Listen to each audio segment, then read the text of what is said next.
어서 오십시오. 지난주에 방송 때 굉장히 뜨거웠는데요.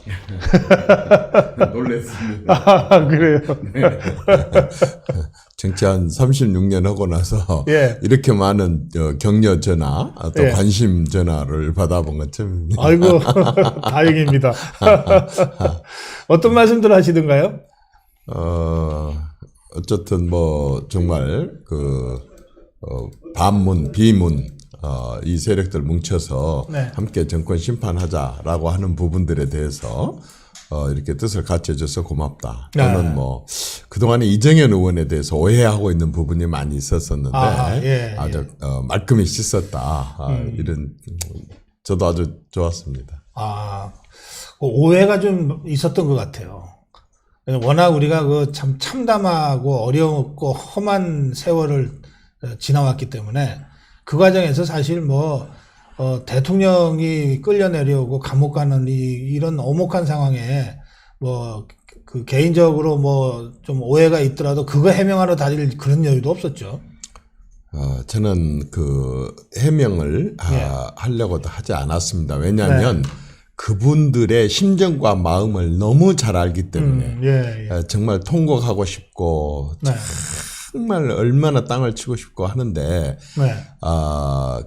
그분들이 말하자면 저에 대해서 좀 더 이렇게 갖고 있는 그런 여러 가지 생각들 그런 부분들에 대해서 충분히 저는 이해가 됐었었고 그래서 내가 해명하지 않아도 저분들의 심정을 너무 잘 아니까 나란데도 그 화살을 좀 맞자 하는 그런 심정이었고 그래서 일절 저는 해명을 안 했습니다. 예, 그러셨어요. 그럼 그러나 진실은 언젠간 밝혀지는 것이니까요. 이제라도 여러분들 이 자유우파 국민들께서 그런 오해가 풀리셨다면 다행이고요. 그리고 정치인은 말로 하는 게 아니라 행동으로 하는 것이기 때문에 우리 이정현 의원과 같이 정말 필요할 때 용기를 내고 행동으로 나서는 것을 이제 자유우파 국민들께서 다 보고 계십니다. 자, 그런데 일주일밖에 안 됐는데 그 사이에 엄청 많은 일들이 벌어져가지고 이게 제 팔자인 것 같습니다. 롤러코스터 타고 그냥 올라갔다 내려왔다 하는 게. 종로 출마 선언을 했다가 어제 그저께 출마 포기 선언이라고 해야 되나요? 그걸 하셨어요. 좀 이쁘게 표현하면 어쩔까요? 예를 들어서 출마 선언을 했다가 5일 만에 하마 선언을 그래요. 출마 선언 때도 좀 가슴이 좀 뭉클했고 울컥했는데 하마 선언 할 때 다들 좀 울컥했다는 분들이 많으시더라고요.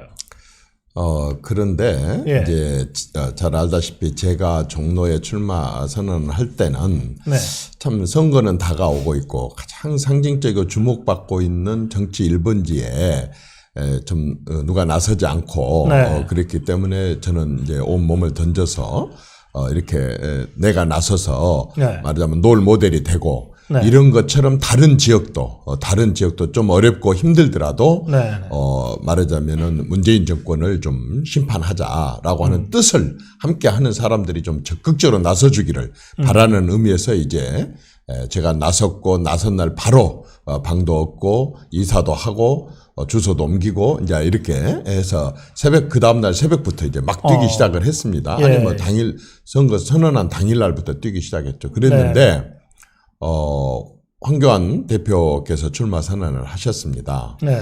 솔직히 너무 좀 고민이 많이 됐습니다. 그래서 문을 걸어 잠그고 모든 접촉을 다 피하고 특히 어떤 거래나 이런 얘기를 듣고 싶지 않아서 정치권과 일절 말하자면은 대화나 이런 걸 끊고 많은 이제 고민도 했습니다.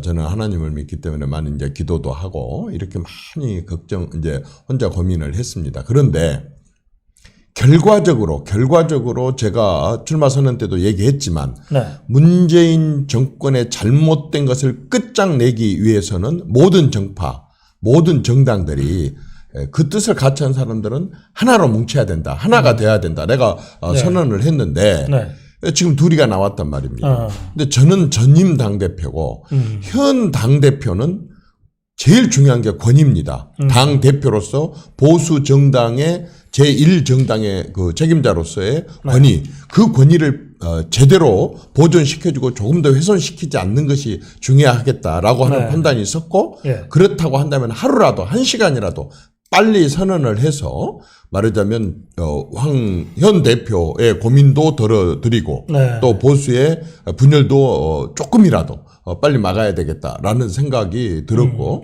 그래서 전격적으로 제가 아침에 일찍 말하자면 하마 선언을 하게 된 겁니다. 그래요. 그러면 이제 이번 총선에 그러면 아예 출마를 안 하십니까? 아니면 다른 곳에서 출마를 지금 모색하고 계십니까? 출마합니다. 저는 정치인이고 제 소신은 정치인은 선거로 정치를 한다라고 하는 게 제 소신입니다. 옆에서 이런 말 저런 말 이런 비판 저런 비판 이런 주문 저런 주문은 얼마든지 있을 수 있습니다. 그러나 그건 주문이고 정치인은 유권자한테 묻고 유권자한테 답하고 유권자한테 심판받는 것. 정치를 안 하려면 모르지만 그냥 평론가로 있든지 아니면 그냥 뭐 사랑방에서 정치 얘기를 나눈 사람이라면 모르지만 정치인이라고 한다면 저는 반드시 선거로 심판을 받아야 되고 선거를 통해서 정치를 해야 되고 그 합법적인 공간을 통해서 자기의 신념과 소신을 얘기한다라고 믿기 때문에 저는 반드시 출마를 할 것입니다. 그러면 어디 생각하고 계세요? 사실은 지금 머릿속이 하얗습니다. 왜냐하면 너무 온신의 노력을 썼고 제 나름대로의 신념을 가지고 이제 정도 출마를 선언했다가 이렇게 바로 이제 거기를 내려놨기 때문에 사실은 다른 곳에는 한 군데도 제가 생각을 못했습니다. 그래서 이제 월요일 날 그렇게 하고 바로 저는 시내버스하고 지하철을 타고 서울 시내를 다 돌아다니고 있습니다. 지금도. 출마 지역 구하러? 그렇습니다. 그래서 내가 가서 직접 사람들 얘기도 좀 들어보자 해가지고 강북도 거의 다 돌았고 솔직히 강동을 포함한 강남도 돌았고 어제는 이제 영등포 하고 영등포 갑을 지역하고 구로 쪽하고 좀 돌았고 오늘 또 나머지 지역을 좀 돌 생각입니다. 그래서 쭉 좀 돌아보는데, 정말, 이제, 지금 이게 제 유니폼입니다. 저는 눈에 좀 튀려고, 제가 골라서 이렇게 했는데, 이렇게 좀 다녀보고 나서, 좀 상징적이기도 하고, 의미도 있고, 대의 명분도 있는 그런 지역을 골라서 출마를 할 생각입니다. 알겠습니다. 지금 이정현 의원이 출마 지역을 찾아다닌답니다. 저는 시장 보러 다니고 있습니다, 지금. 어디가 좀 더 어려운가? 어디가 더, 좌파, 정치인 중에서 혼을 내야 될 사람이 있는가?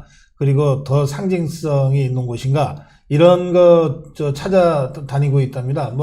어디 가면 좀 더 쉽게 당선되나? 이거는 아예 염두에 없는 것 같습니다.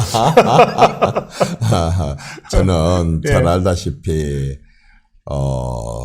95년도에 아무도 하려고 하지 않을 때, 광주에서 출마를 시작으로 해서 당선 가능성 0%, 국회의원 선거에서 720표, 0.7%, 1.2% 얻어가면서도 저는, 이게 의미 있다라고 생각했기 때문에 줄곧 그렇게 출마를 했었었고 청와대 수석을 하고 있으면서 정말 이제 또 새로운 그런 경험을 하고 있을 때 또 호남의 보궐선거가 생기자마자 저는 과감하게 앞뒤 가리지 않고 수석직을 던지고 그리고 이제 또 순천 곡성에 출마를 했고 한 번 당선되고 났을 때 이제는 어렵다. 그러니 이제 서울로 올라가서 출마를 해라. 20대 총선은. 그럴 때 저는 단호하게 거절해서 순천에서 출마를 했었고 이제 두 번의 호남에서의 당선으로 제가 목표했었던 지역구도의 변화 네. 어느 정도 있다고 생각을 하고 이제는 수도권이다라고 하는 결정을 내리고 또 호남을 놔두고 다시 이제 수도권으로 왔고 가장 좀 의미 있는 험지를 찾아 네. 해서 이제 종로 출마를 선언을 했다가 또 현 대표님께서 의미 있게 그쪽에 또 출마하신다고 해서 과감하게 또 이제 제가 내려놓고 했습니다. 네. 이런 기조가 예. 계속돼 갈 것입니다. 알겠습니다. 그 광주에서 1995년 첫 네. 출마? 예. 그때 서구였던가요? 그때는 광산이었습니다. 광산. 예. 거기 저 720표인가? 아닙니다. 그때는 제가 2등을 했습니다. 2명 출마했거든요. 그럼 700몇 표 얻었을 때가 언제예요? 그때는 그 다음 국회의원 그 다음 선거입니다. 국회의원 때. 예, 그 다음 국회의원 선거가 이제 탄핵 역풍에 찻대기 해가지고 전국적으로, 말하자면 그 당시에 새누리당이, 완전 당선 가능성이, 최고로 많이 나올 때가 8석밖에 안 나올 아이고, 때가 있었습니다. 예. 그래서 감히 이제 어떤 누구도 호남 출마 네. 시도가 어려웠다고 생각을 했을 때 저는 명색이 그래도 집권당이 되겠다고 하는 정당이 국토의 한 부분을 포기하면 안 된다. 네. 그래서 저는 이제 그 명맥을 잇기 위해서 그 출마를 시도를 했는데 네.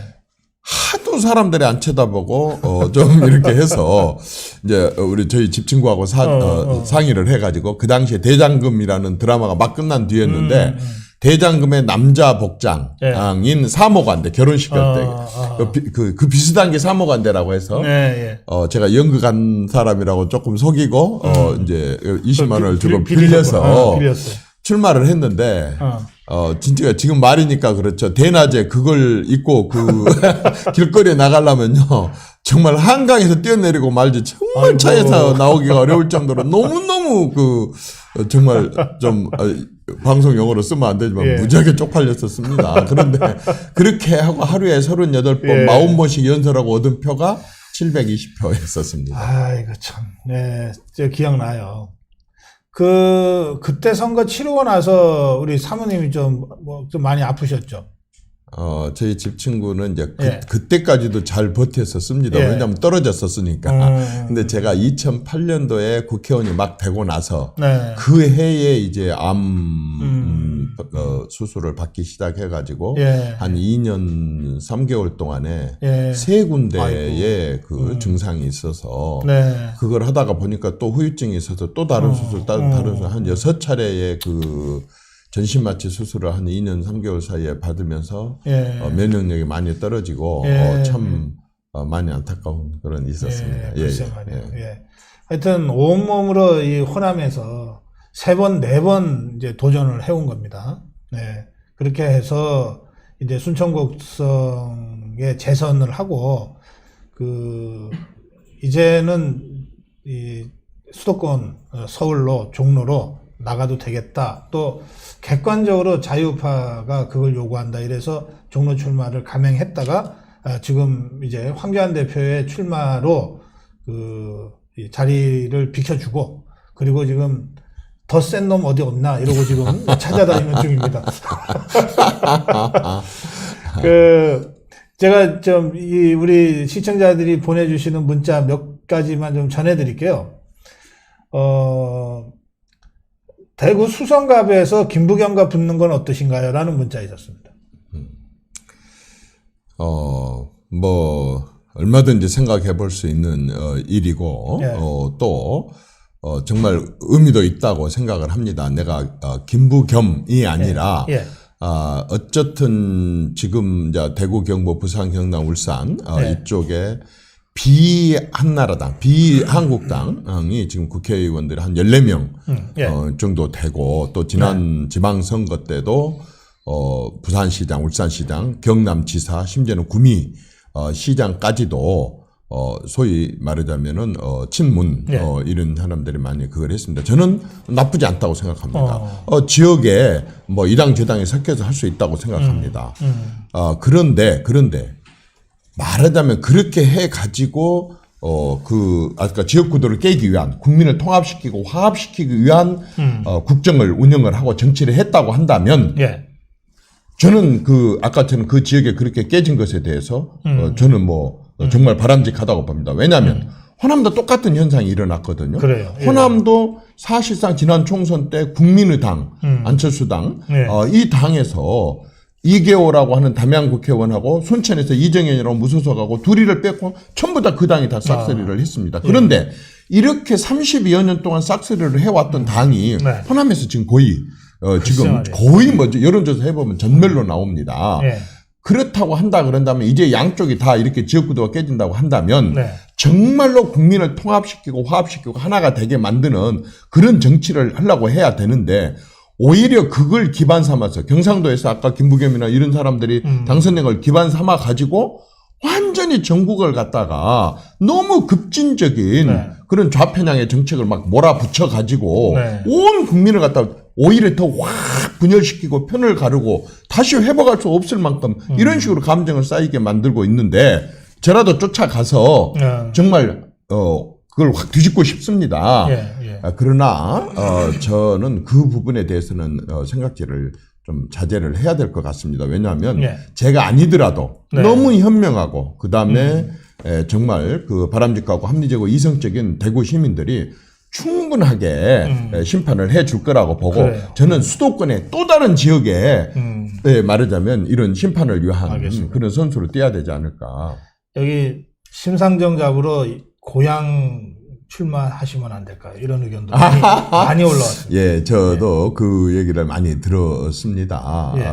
경기도 이제 고향에 심상정 정의당 대표와 함께 한번 그쪽에 가서 해보면 어떻겠느냐. 뭐 나쁘지 않다고 봅니다. 뭐든 예. 저는 어떤 가능성도 다 열어놓고 있습니다. 예. 그러나 어쨌든 지금으로서는 저는 어떤 것을 딱 정하지 않고 네, 네. 그야말로 여러 가지를 좀 보고 다니고 있습니다. 여기 뭐 김부겸, 심상정 이렇게 거명되는 사람들 뭐 저 가슴이 덜컥덜컥 하겠네.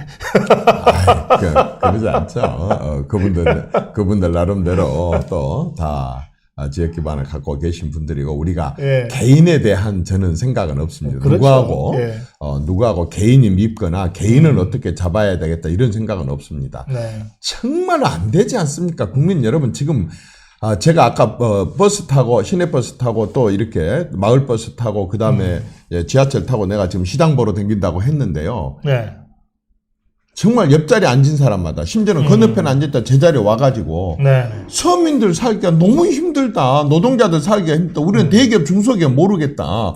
구멍가게가 우선 너무 손님이 없다. 오죽했으면 손님이 없으니까 빨리 불을 끄고 들어가니까 골목에 네온사인 불이 꺼지다 보니까 골목이 어두워져 버렸다. 아하. 이게 골목만 어두운 거냐. 서민들의 마음이 지금 어두워져 버리고 그렇죠. 마음이 캄캄해져 가고 있다. 그 말은 앞이 캄캄해져 가고 있다는 얘기인데 네. 아니 도대체 서민 위한다는 사람들이 그렇게 서민을 팔아놓고 이렇게 서민들한테 정말 이렇게 고통을 줄 수가 있느냐. 네. 서민들의 앞날을 이렇게 막막하게 할 수가 있느냐. 내일이라도 나아질 그런 가능성이 있거나 예를 들어서 내일을 위해서 지금 우리 보고 희생하라고 하면 얼마든지 참고 견디겠다. 내일이 안 보이는데 어떡하란 말이냐. 이런 부분들에 대해서 우리가 이번에 진짜 정말 합법적으로 촛불 안 들고도 정말 거리 안 나서고도 정말 이 투표 공간 안에서 반드시 우리가 투표 용지로 합법적인 범위 내에서 범국민 진짜 대대적인 운동을 펼쳐서라도 제대로 심판을 해야 됩니다. 알겠습니다. 정신 차리고 회초리를 들어야죠. 국민이 주인인데. 이 기사를 보고서 제가 참 이게 정말 나라가 큰일 났다 싶었는데요. 이겁니다. 문재인이 남대문 시장의 상인들을 만났는데 상인들이 이구동성으로 살려달라고 그랬다는 거예요. 살려달라. 그런데 문재인이가 한 말은 이겁니다. 작년 말부터 경제가 상당히 좋아지는 기미가 보였는데 우한폐렴, 신종 코로나 때문에 다시 어려움을 겪게 됐다. 이게 문재인이가 상인들한테 한 말이에요. 이건요 정말로 쓰러져 있는 사람한테 다시 몽둥이질을 하는 거 아니겠습니까? 네. 마음의 상처를 이렇게 줄 수가 있는 것입니까? 예를 들어서 서민들과 노동자들을 이렇게 고통스럽게 운다면 고통스러워하고 네. 살려달라는 말을 어떻게 함부로 할 수가 있겠습니까? 죽어가는 사람들 가슴속에서 나온 소리입니다. 살려달라고 하는 소리가 그냥 나오겠습니까? 그렇다고 한다면 그걸 부둥켜 안고 네. 제대로 진단을 하고 제대로 같이 그 아픔을 느껴주려고 하는 게 지도자고 그렇게 하는 게 국정 책임자이지 이거 좀 몰라서 그래요. 지금 코로나 없었으면 어떻게? 그러면 코로나 없기 전에는 국민들이 그렇게 그 경제가 다 좋았었고 재래시장이 다 풍족하고 그렇게 했었습니까? 어떻게 진단을 이렇게 하느냐? 그 말입니다. 이런 진단 속에서 어떻게 제대로 된 답이 나오고 네. 서민들을 위한, 국민들을 위한, 노동자들을 위한 그러한 정책이 나오겠습니까? 네. 이러다 보니까 코로나? 거기 예산 얼마 뿌려. 더 얼마 줘. 전부 나눠주기 갖다 뿌리기. 누구 것 가지고 미래 세대들이 쓸 돈 땡겨다가 미래 세대들 돈 땡겨다 쓴단 말은 너무 이쁘게 표현하는 겁니다. 미래 세대들, 우리 후손들, 우리 자손들 돈을 훔치는 겁니다. 훔치는 게 뭡니까? 도둑질이지. 미래 세대들 도둑질에다가 지금 현재 그 표 얻겠다고 갖다 돈 뿌려대는 거. 그래. 이런 게 무슨 국정입니까? 이게 도대체 정말 이러자고 그런 식으로 국민들 앞에 말이야. 정말 이러면 안 됩니다. 그래요. 예.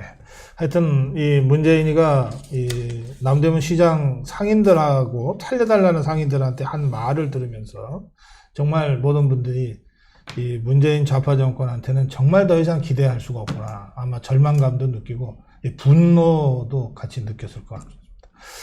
자, 여기 이정현 의원님, 우리 마누라가 더 좋아합니다. 질투납니다. 사모님께 안부 전해주세요.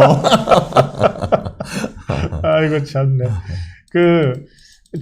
출마 지역 지금 보러 다닌다 그러셔가지고 한 가지 여기 많은 의견이 구로 영등포 얘기가 많이 나왔어요. 또. 네. 제가 이제 어제 구로 영등포도 가봤습니다. 아, 그래요? 다 노원도 가보고 강북도 가보고 강동도 가보고 전부 돌아다녀 봤는데 네. 제게 좀 한번 기회가 주어진다면 예. 준다면 이제 그 종로 상징적인 정치 1번지인 종로에 네. 현 대통령이 나가셨고 대표. 현 대표님이 나가셨고 예. 황교안 현 대표님이 나가셨고 그렇다고 한다면 실질적인 정치 1번지가 국회입니다. 여의도입니다. 예. 저는 이 실질적인 정치 1번지 여의도가 포함되어 있는 영등포 네.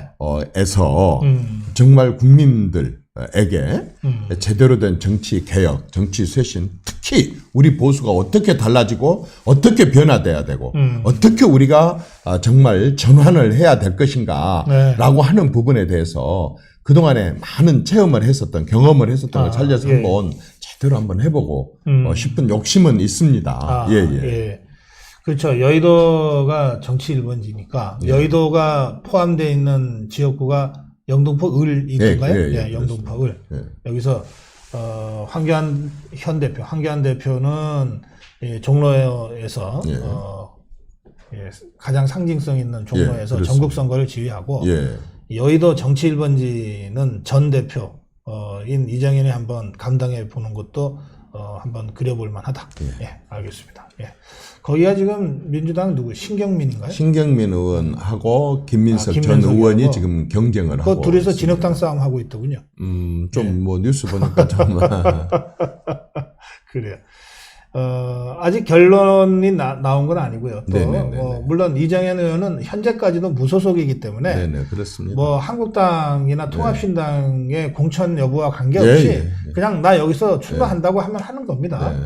그렇다고 해서 황교안 대표가 종로 출마하자마자 며칠간 고민 끝에 딱 그 양보하는, 맞으면 당은 달라도 함께하는 자유파의 어떤 단일 대우 형성이라고 하는 이 대의에는 지금 이정현 의원만큼 또 충실한 사람이 없어요. 그러니까 만약에 영등포로 결정된다면 이건 한국당과 긴밀한 이제 좀 조율 끝에 그렇게 되긴 해야 될 것 같습니다. 근데 제가 알기로 영등포을이면 뭐 한국당 쪽에 뭐 이렇게 뭐 후보들, 제가 지금 떠오르는 후보가 지금 별로 없으니까요. 자, 그런데 그 참 한국당이나 통합신당에 안 들어와요? 저는 이제 참 솔직하게 말하자면 제가 당을 여러 가지를 책임을 지고 2년 임기의 당대표를 4개월 반 만에 내려놓고 그 비대위가 구성이 됐는데 그 당시에 비대위원장이 좀 나가줬으면 좋겠다라고 하는 의사가 직접 온 건 아니지만 언론에 뜨자마자 예. 저는 전임 당 대표가 이쁘게 물려주지 못해서 비상대책위원회를 구성하고 거기에 비대위원장으로 오신 분이 첫 번째 내거는 것이 좀 책임 있는 사람이 당을 나가줬으면 좋겠다라고 얘기를 첫 번째 공약을 했다고 한다면 예. 저는 그분이 그 뒤 일을 진행하기 위해서 절대적으로 저것에 협조해야 된다라고 생각을 하고 정말 조금도 주저 없이 바로 탈당계를 내고 제가 당을 나왔습니다. 네. 그러나 여러분 제가 그 당을요, 제가 호남 출신으로서 지금으로부터 36년 전에 내 발로, 내 신념과 소신이 분명했기 때문에 저는 내 발로 걸어 들어간 당을 네. 제가 걸어 나오면서 그날 진짜 많이 울었습니다.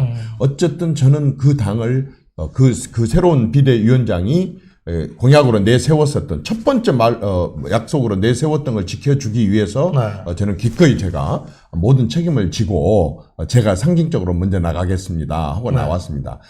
그러고 난 뒤에 제가 그 당회를 다시 들어간다라고 하는 것은 계속해서 그 당에 부담을 줄 수 있다라고 생각을 합니다. 네. 만약에 그 당에서 또는 그 당을 지지하는 사람들이 아니야, 우리 모두 책임이야. 우리가 함께 같이 고통을 겪자. 네 그동안에 밖에서 고생했고 그동안에 호남에서도 고생했으니 뭐 들어와서 네. 이제 같이 하자라고 용서를 해주고 정말 넓은 마음으로 받아들인다고 한다면 그때 가서 여러 가지를 생각을 해보겠습니다. 예. 그러나 이제 저는 그냥 들어오라면 들어오고 나가라면 나가고 그런 식의 정치는 하기는 싫습니다. 정말로 제가 지난 3년 동안 밖에서 봤었던 우리 보수 정당이 어떻게 변해야 된다는 거 말고 우리 한국 정치가 어떻게 변해야 된다 하는 거 이 3년 동안 내가 지켜봤었던 것을 정말로 제대로 전달을 하고 또 관철을 시키기 위한 노력을 한다는 그런 각오와 또 그러한 부분들에 함께 논의한다는 그러한 자세, 서로 열린 자세 일대 제가 들어가서 정말 나름대로 보수를 제대로 변화시키는데 조금이라도 기여하고 싶고 한국 정치를 바꾸는 데 기여를 하고 싶은 그런 심정이고 마음은 항상 열려져 있습니다. 알겠습니다. 지금 우리 이정현 의원 말씀을 들으면서 제가 한 1년 반쯤 전에가 기억이 나는데 제가 이정현 의원하고는 뭐 오래전부터 이렇게 서로 가슴을 터놓고 대화를 하면서 이렇게 지내온 사이인데 이제 3년 전에 대통령 탄핵당하고 그리고 또 당에서 홀로 책임지고 이제 탈당한 후에 한 1년 가까이 서로 뭐 지금 연락도 못하고 그냥 쫓겨다니면서 살다시피 했다가 1년 반쯤 전에 제가 고성구 TV를 이제 시작하고 나서 얼마 지나지 않아서 우리가 이정현 의원하고 저하고 둘이서 만났습니다. 1년 반쯤 된 것 같죠? 그렇죠. 예, 그때 이정현 의원이 저를 막 다그쳤어요. 다그쳤는데 이대로 가면은 보수가 정말 다 죽는다. 재기불능으로 가는데 뭔가 아주 혁명적인 이 정치 개혁 이걸로 완전히 재무장되고 재구성되지 않으면 안 된다. 이대로 우리가 주저앉을 수는 없지 않냐. 이러면서 이 의원이 그동안 그 힘든 세월 이 생각 정리했던 얘기들을 쫙 풀어내는데요. 제가 한 1시간 반 가까이 메모하면서 들었어요. 지금 이 통합신당의 모습이 1년 반 전에 이정현 의원이 제시했던 완전히 업그레이드된 새로운 이 자유우파 정당의 모습은 아닌 것 같습니다. 아직까지는. 근데 워낙 이제 선거에 임박해서 쫓기다시피 지금 이 통합신당을 하고 있어서 저는 총선 승리 후에 정말 제대로 된 업그레이드 시키는 자유우파의 어떤 재창당. 그렇습니다. 이 작업은 우리 모두의 과제라고 제가 생각하고 그렇습니다. 있습니다. 이제 그런 이 어떤 구상의 일단을 지금 이정현 의원이 말씀하신 것 같아서 그때 그 문제의식을 제가 다시 한번 확인하고 싶습니다. 자, 이 황교안 대표 종로 출마 때문에 어쨌든 이제 서로가 이제 말하자면 엇갈려 가면서 양보한 거 아닙니까? 그 전후에서 황교안 대표하고 뭐 직간접적으로 좀 소통이 좀 있었습니까? 저는 그 어떤 일의 진행 과정은 언론에 브리핑하지 않습니다. 예. 마치 뭐 경마 중계방송 하듯이 뭐 연락이 왔다, 만났다, 어떤 얘기 나눴다 이런 얘기를 하는 것이 저는 네. 그 바람직해 보이지 않았는데 예. 요즘 우리 정치에 그런 모습들이 보입니다. 그래요. 과거에 3당 합당이나 DJP 연합들이 진행될 때 봐보면 정말 물밑에서 많은 책사들이 왔다 갔다 하고 가장 신뢰하는 사람들이 또 의견을 서로 교환하고 해갖고 완성이 딱 되면 그때 전격적으로 딱 발표를 이렇게 해야만이 일이 성사가 되는데 딱 중간에 얘기를 하게 된다고 한다면 또 거기에 시비 붙고 이해가 걸린 사람들이 또 반대하고 이렇게 하고 이제 이게 어그러진 경우가 참 많더라고요. 예. 그래서 저는 황 대표하고 제가 어떤 관계가 있었다 하는 얘기를 기자들한테 굉장히 많이 질문을 받았지만 저는 한 번도 그 부분에 대해서 언급을 하지는 않았습니다. 네. 그러나 이제 제가 당대표 시절에 황 대표께서 국무총리이셨었고 제가 또 법사위원 하고 있을 때에는 그분이 법무부 장관이셨었고 그래서 행사장에서도 많이 만나고 고위 당정회의 때도 세 사람 비서실장하고 세 사람이 주인공이니까 만나고 많은 대화를 했고 저는 그분의 그 말하자면 국가나 국민에 대한 그 애국심이나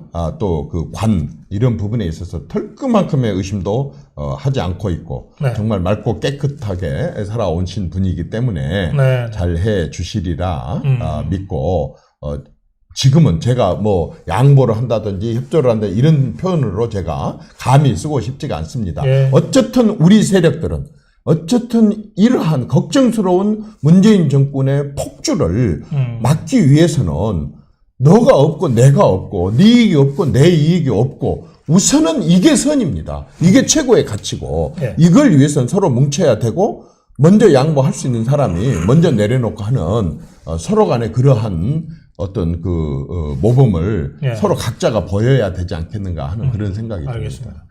이 박근혜 정부 때 고위당 정청 협의회를 하면 당 대표와 국무총리와 청와대 비서실장 네네. 이렇게 세 사람이 하잖아요. 그렇습니다. 예.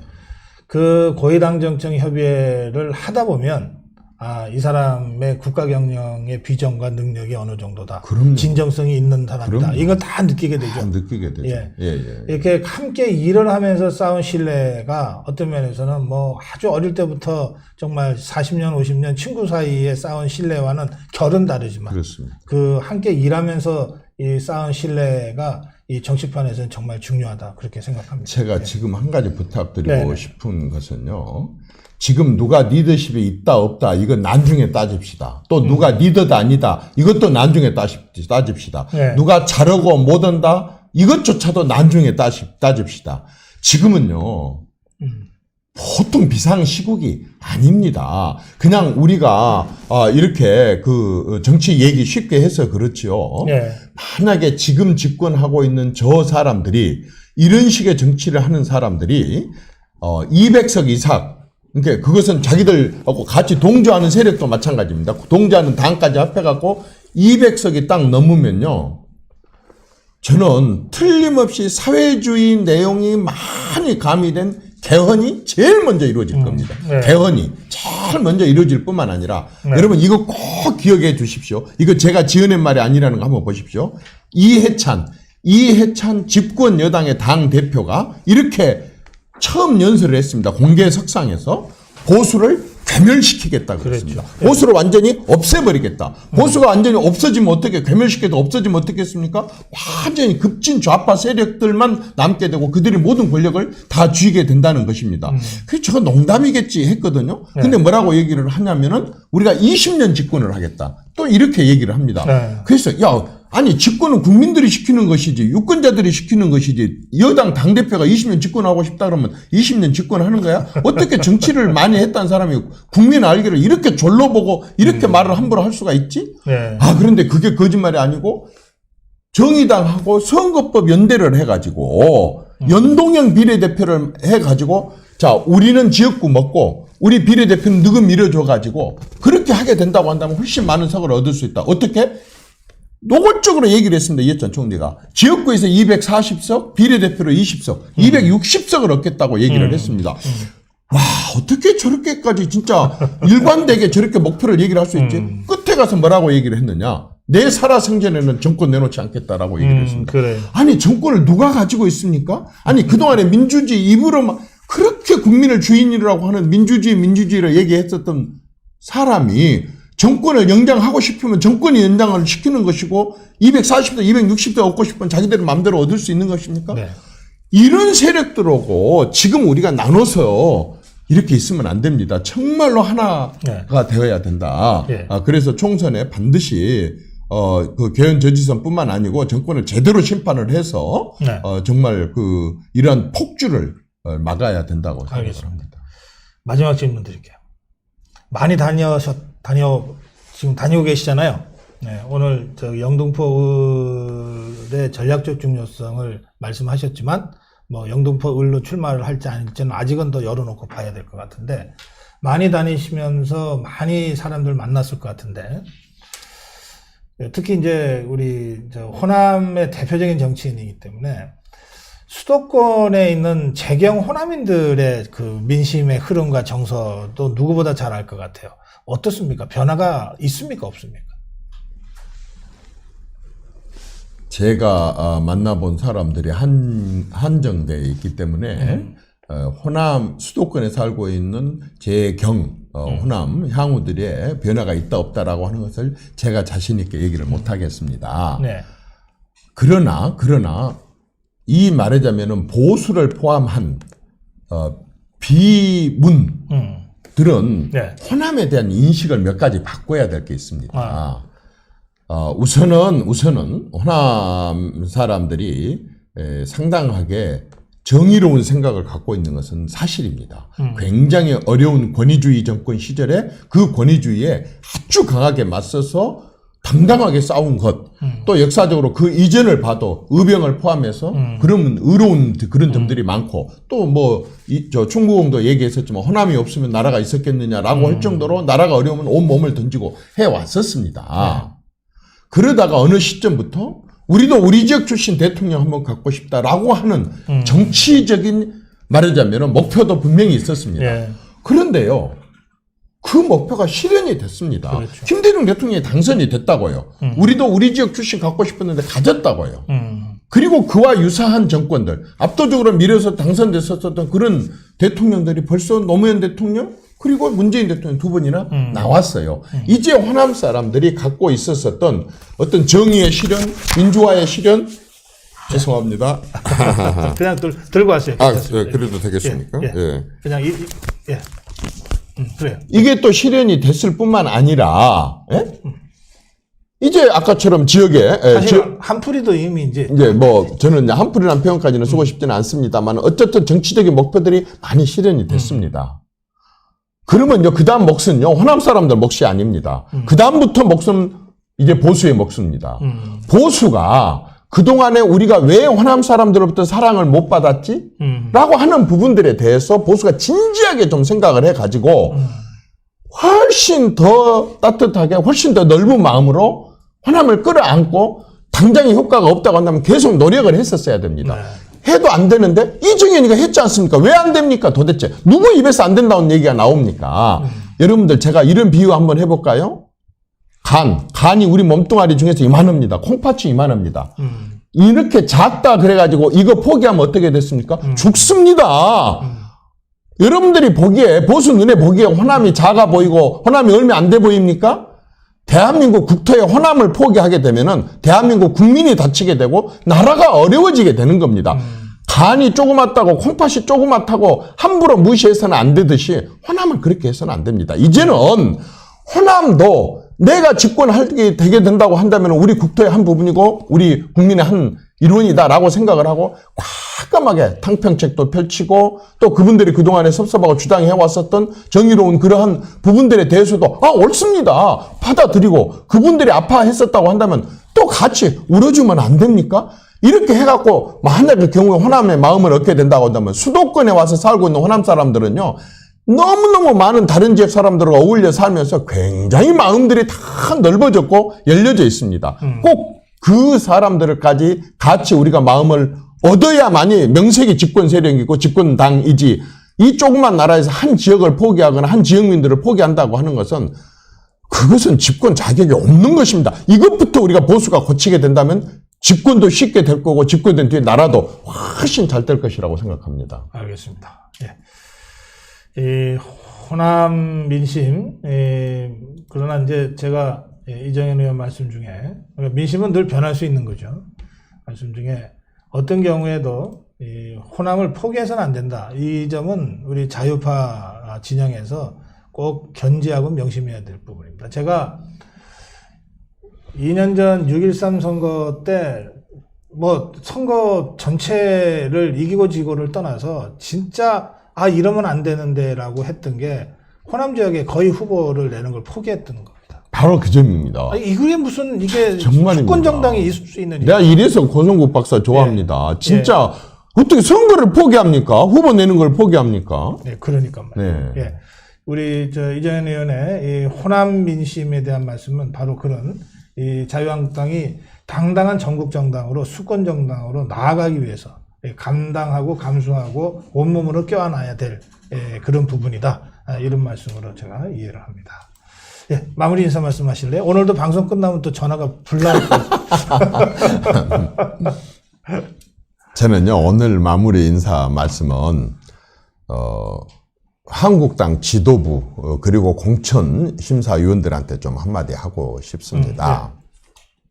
지금, 딱 요 시점에 우리 모두의 목표와 모두의 바람은 뭡니까? 정말 문재인 정권에 대해서 정말 끝장을 내자는 거 아니겠습니까? 그 끝장은 뭡니까? 너무너무 진짜 북한 편향적이거나 또는 국민의 편을 가른거나 이렇게 너무 급진적인 그런 정책을 펼쳐가지고 기업하고 있는 사람들로 하여금 기업하기 싫어서 더 이상 투자하기 싫다. 아니면 나 이 나라에 투자 안 하고 외국 가서 투자하겠다.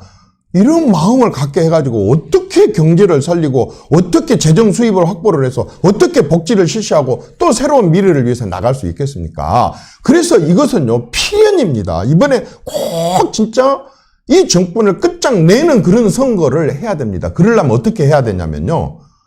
미안하지만 정말 이 밖에 한번 돌아다녀 보십시오. 저같이 무소속으로 돌아다니면 정말 문재인 정권 나빠. 잘못이 있어. 혼내를 내야 돼. 그런데 한국당은 안 되겠어. 나 한국당에는 표 못 주겠어. 이런 사람들이 얼마나 많은지 아십니까? 현실을 인정을 해야 됩니다. 우리 욕심과 우리 생각, 우리 감정만 갖고 할 것이 아니라 이걸 인정을 해야 됩니다. 그렇다면 한국당 지도부는 어떻게 해야 되느냐? 저는요, 당장에 시작을 해야 된다고 생각합니다. 비문, 문재인 정권 쪽 사람이 아닌 모든 사람들을 원탁 테이블에 불러서 앉혀야 됩니다. 누가? 국회의원 수가 제일 많은 제1야당인 한국당 지도부와 한국당의 이 말하자면 공천 심사를 하시는 분들이 아까 지금 정말 과거 정권은 어디서 근무를 했느냐 누구 사람이냐 따지지 말고 안철수 사람 따지지 말고 좀 좋아하지는 않습니다만은 유승민 사람 따지지 말고 그 다음에 특히 호남에서 말하자면 지금의 비민주당 국회의원 배치 달고 당선되고 한때는 다 평가를 받았던 사람들입니다. 이 사람들 대표들까지요. 비문은 전체가 다 원탁 테이블에 이렇게 그냥 무슨 당을 금방 만들 것처럼 그렇게 안 해도 괜찮습니다. 느슨하게나마 원탁에 앉아서 한 번 말고 10번 말고 50번 이상 만나서라도 밤낮 없이 만나서라도 자 여기는 비문을 이기는 문재인 정권이 추천하는 후보를 우리가 이길 수 있는 대표적인 선수는 이쪽 사람이야. 그러면 그 사람 줍시다. 여기다. 그러면 한국당에 못 내더라도 거기 줍시다. 이런 식으로 해 갖고라도 일단은 비문 전체가 느슨하게나마 연대를 하고 연합을 해서 거꾸로 저 사람들이 선거법 만들 때 4+1 했듯이 우리는 10+1 왜 못합니까? 왜 그 사람들은 하는데 우리는 못합니까? 그 사람들은 수단 방법을 가리지 않는데 우리는 수단 방법을 가리지 않는 것이 아니라 정말 잘못 가고 있는 정권의 폭주를 막고 그걸 제동을 걸겠다고 하는 대의 명분이 있는데 왜 안 되겠습니까? 당장에 원탁회의를 마련하십시오. 혼자 하고 안 되면 손을 잡아갖고 하는 것이 모든 나라의 세계 정치고 그게 연합이고 연대 아니겠습니까? 꼭 좀 이런 부분들에 대해서 참고를 해 주셨으면 좋겠습니다. 예. 이 좌파가 4+1을 했다면 자유파는 10+1을 하자. 아주 통쾌한 제안이십니다. 예, 오늘 여기서 마무리하고요. 아까 문자 중에 보니까 지역구 정하면은 꼭 한 번 더 모셔주세요 그랬으니까 예, 지역구 정하고 다시 또 모시겠습니다. 2번 더 불러주십시오. 한 번만 말고. 알겠습니다. 자, 고맙습니다. 여기서 마무리할게요. 네, 감사합니다. 예, 예.